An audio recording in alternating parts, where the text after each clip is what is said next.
একটা সময় ছিল যখন তুমি হাঁটতে শিখেছিলে। তোমার মা হাত ধরে রেখেছিলেন।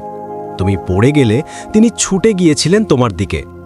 একটা সময় ছিল তুমি রাতে কাঁদলে বাবা ঘুম ভেঙে তোমার পাশে এসে বসতেন। তুমি জানো শান্তিতে ঘুমাও, সেই জন্য তারা নিজের ঘুম ত্যাগ করতেন। আজ তুমি বড় হয়েছ, নিজের সংসার, নিজের কাজ, নিজের জীবন। কিন্তু সেই মা বাবা, তারা এখন ঘরের কোণে চুপচাপ বসে থাকে, তোমার ফোনের অপেক্ষায়, একটা কথা শোনার আশায়। আম্মা, কেমন আছো? কিন্তু সেই ফোনটা আজকাল আর বেজে ওঠে না। একজন মা প্রতিদিন সকালে জানালা খুলে তাকান, দেখেন হয়তো আজ তার ছেলে এসে বলবে, চলো আম্মা, তোমাকে একটু বাইরে নিয়ে যাই। কিন্তু কেউ আসে না।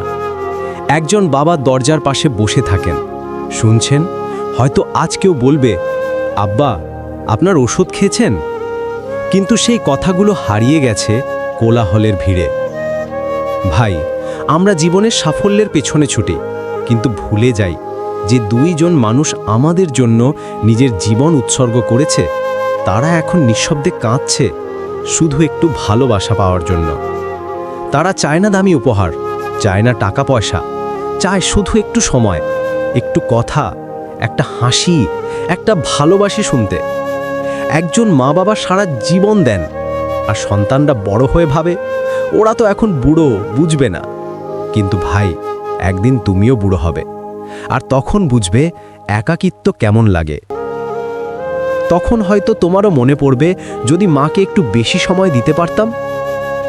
কিন্তু তখন অনেক দেরি হয়ে যাবে। আল্লাহ বলেন কোরআনে, তুমি তোমার মা বাবার প্রতি উফ শব্দটিও উচ্চারণ করো না, বরং তাদের সঙ্গে কোমলভাবে কথা বলো। সূরা ইসরা আয়াত 23।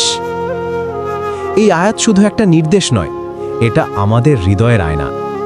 যে সন্তান মা বাবার মুখে হাসি ফোটায়, আল্লাহ তার জীবনে রহমত নাজিল করেন। আর যে অবহেলা করে, সে নিজের জান্নাতের দরজা বন্ধ করে দেয়। তুমি কি জানো, মায়ের সন্তুষ্টি মানে আল্লাহর সন্তুষ্টি, আর বাবার দোয়া মানে পৃথিবীর সেরা আশীর্বাদ। যে মা একসময় তোমাকে বুকের দুধ খাইয়ে মানুষ করেছে, আজ সে তোমার একবার ফোনের অপেক্ষায়।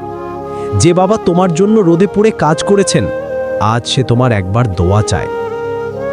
ভাই, আজ থেকেই সময় দাও তাদের। একদিন তাদের ঘরে গিয়ে বসো। হয়তো তারা কোনো কথা বলবে না, কিন্তু তাদের চোখ বলবে হাজার কথা। তাদের মুখে হাসি এনে দাও, কারণ তাদের হাসিতেই আছে তোমার জান্নাত। যে মা তোমাকে কথা শিখিয়েছে, আজ সে তোমার আম্মা ডাক শোনার অপেক্ষায়।